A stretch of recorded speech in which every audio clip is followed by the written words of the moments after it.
Hey guys, it's another work from home day and welcome to the one where I talk about job postings.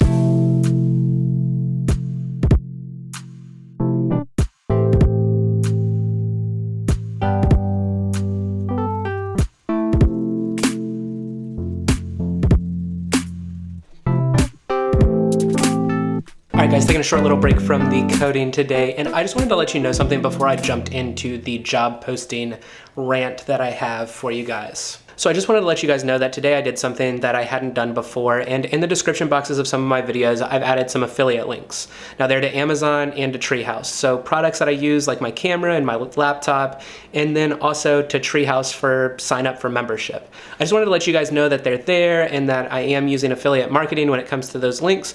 And I just wanted to be transparent about that. I don't know if it matters to you guys, but if it does, there you have it. I also want to be really clear about these links. If you see something in the description of my videos, or if I mention something during one of my videos that you should try, or that you should use, or that you should buy, understand that it means that I'm endorsing it and that I do believe in it. I'm just simply telling you guys that these are resources that you can use to better your career, better your future in development, things like that. So if you're thinking about signing up for Treehouse, or you're thinking about buying a new camera, or you're thinking about buying a laptop, or any of the other things that I have down there, feel free to click those links. Okay, so I get a lot of questions in my email and comments about whether or not someone is ready to apply for jobs and whether they should apply for X job and what job postings even mean when it comes to the developer world. Understanding job postings is one of the most frustrating things when it comes to a new developer, especially if you didn't go to college for CS, you're just self-taught, or you went to a boot camp. It's hard to understand exactly what someone is looking for, and it can be really disheartening when you see a bunch of job postings and they want tons of experience and they label it a junior role, things like that. So first things first, and probably the most common question I get is, how do I know I'm ready to apply for jobs? This is really hard for me to answer as you're the one who knows your skills. But as a basic kind of baseline that you should definitely know HTML, CSS, and JavaScript. I'm getting notifications on my computer.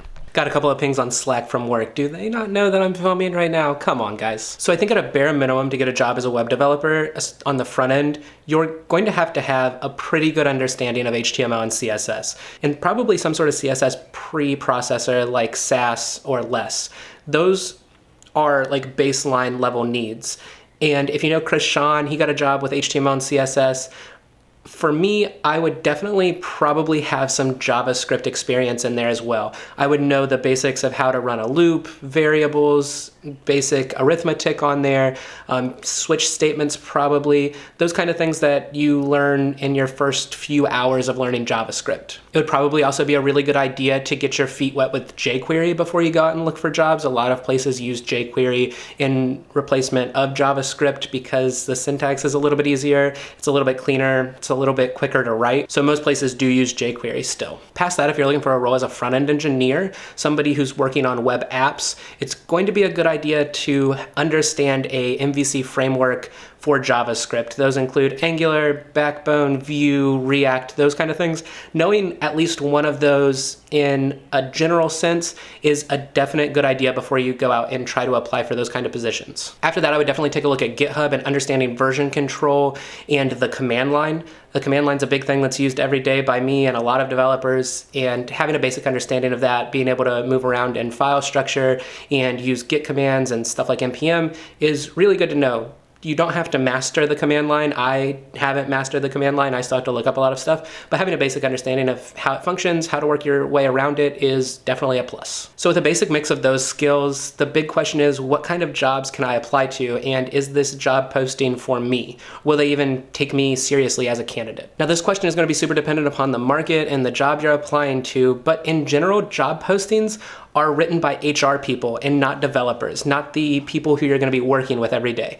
So a lot of the things that end up in job descriptions, you should take with a grain of salt. So in general, if you're applying for your first job, my opinion is if the job posting has a year or 2 years of experience required, it's something you can apply to. Especially if the technologies that are listed in that job posting are things you know. So if they're looking for HTML, CSS, JavaScript, and they say they want 2 years in experience in those, go ahead and apply and see what happens. When I was looking for a job, I took this a little bit further and I applied to jobs that wanted 3 years of experience. I applied to jobs that said you needed a CS degree or an engineering degree to get the job, and some of them I heard back from, some some of them I didn't.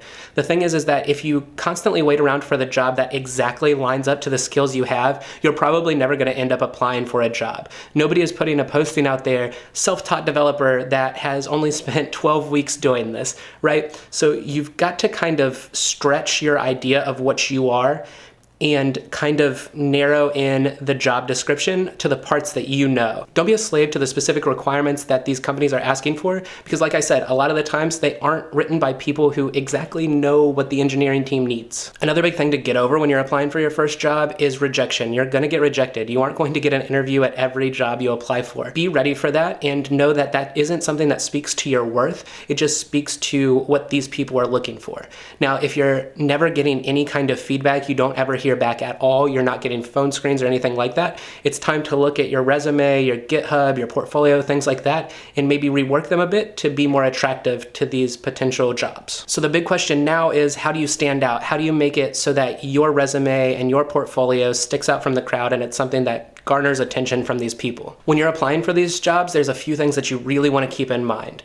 One is your portfolio. Make sure you have a portfolio. That's step one. And make sure your portfolio works on multiple browsers, multiple screen sizes. Make it modern, make it look nice, and make it highlight the projects that you've worked on, that you've completed, that are awesome, and things that would, make people say, oh wow, this guy can do this, or this girl can do that. Past that, if you have a GitHub account, make sure you link to that and make sure your code on there is good and clean and there's no weird console log statements that might stand out or be offensive or things like that. Make sure your GitHub profile is nice and professional and has work that you've completed that you're proud of. The next two things are really important and they go hand in hand and they have nothing to do with development, but it's kind of the first look that these people have at you and you've got to make sure they're in order. That's your resume and your cover letter. Now, if you're applying to a back-end job, your resume should list your skills and your experience and things that you've worked on, and it doesn't necessarily have to be flashy or designed in a really nice way, but try to make it so that it doesn't look like every other resume out there. Maybe not use that template that they have on Microsoft Word, because there's probably 1,000 other resumes just like that. If you're applying to a front-end job where you're gonna have to show a little bit of design chops or an understanding of colors, maybe things like that,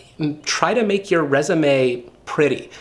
Add in a little bit of color, add in a little bit of design, use a grid system to make your resume. Make it look really, really nice. Lay it out like a website maybe.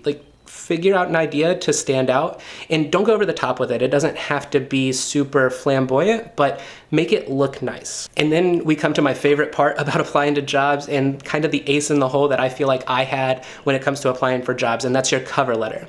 Not every job requires a cover letter, but most of them allow you to send one, and I recommend sending a cover letter to every job you apply for. What I would want you to keep in mind when you're writing a cover letter is don't just use a stock cover letter and replace the company name with every company that you're applying for. Make it important that you write a cover letter for each individual job.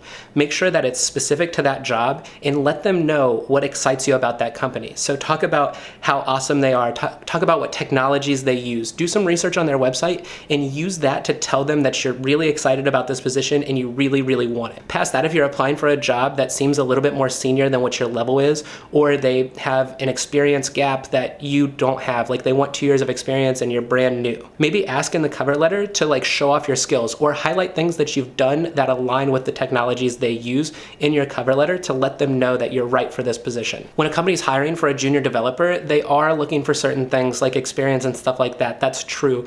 But more importantly, when they're hiring a junior developer, they're looking for someone who's hungry, who's passionate, and who's ready to hit the ground running and learn and just be an amazing part of the team to soak up knowledge and just be better. So if you can get that across in your cover letter, then that's step one, and that is A+ when it comes to trying to get a job and trying to get a phone screen and trying to get your foot in the door. Also, if any of you are interested in my job search, I did a really early video about my job search by the numbers. I talk about how many jobs I applied to, how many I heard back from, coding challenges that I did, stuff like that, and I'll link that in one of these corners. I still don't know which way I should point for the cards, but I'll link it up above. So if you have any questions about job postings or how you should read them or what something means, feel free to leave it in the comments below, or you can email me, you can reach out to me on Twitter, anything like that. If you like this video, feel free to hit that thumbs up button. It makes me smile real big. And if you like what I'm doing here, you want to keep following along in the journey, feel free to hit that subscribe button down below. All right, guys, I hope you have a wonderful rest of your day. I got to get back to work, but as always, thank you, and I will see you soon.